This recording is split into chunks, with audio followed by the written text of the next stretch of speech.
premier but de l'année, le premier but d'une belle série pour le Red Ice. Jusqu'à la 7e, le 2-0 tombe de la crosse de Joseph Balège.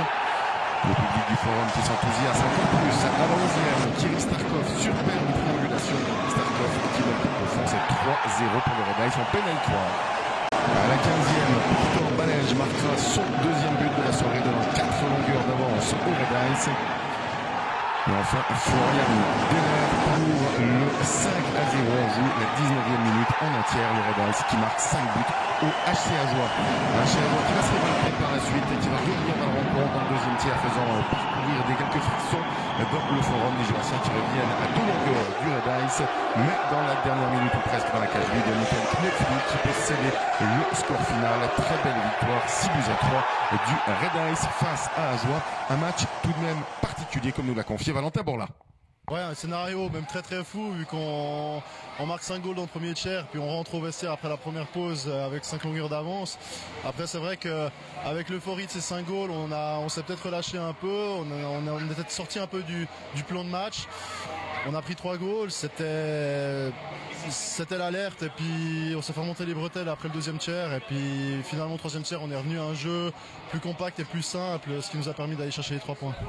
Après cette victoire face à Ajoie, le Red Ice a livré une nouvelle belle prestation sur la route en ramenant un point d'Olten au terme d'un match riche en buts avec un finish de folie. 6-5 pour Olten à la 59e et égalisation presque inespérée de Starkov à la 60e.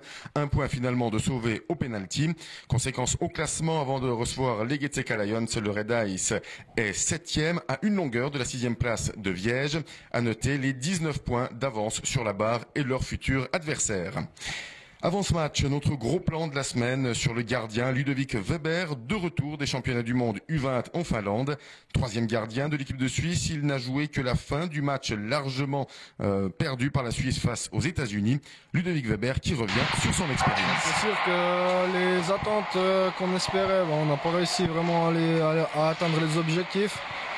Mais après, je pense qu'on a quand même du positif dans tout ça et puis c'était une bonne expérience pour moi de pouvoir participer à ces mondiaux, surtout après cette blessure et puis c'est un objectif pour moi donc c'est du positif. Niveau personnel justement, comment vous l'avez vécu? C'était pas facile la position que j'avais dans l'équipe mais je prenais ça positivement, je bossais chaque jour comme si c'était moi qui allais jouer. Et puis je pense que ça s'est ressenti aussi dans l'équipe, que j'étais prêt et que j'étais là pour l'équipe. Donc, Les U20, c'est encore une catégorie d'apprentissage. Hein. Vous avez appris beaucoup, j'imagine, en quelques jours. Oui, bien sûr.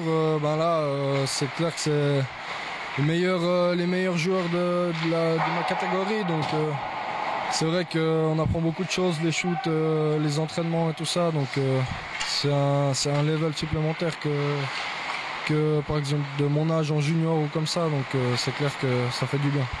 Il y a eu un regard sur ce qui s'est passé ici avec le Red Ice qui a engagé pas mal de points pendant votre absence. Ouais, bien sûr, j'ai toujours contact avec les gars de l'équipe, je regardais les résultats et puis c'est sûr que ça fait du bien, j'étais content aussi que ça aille bien, donc on va essayer de continuer sur cette lancée maintenant.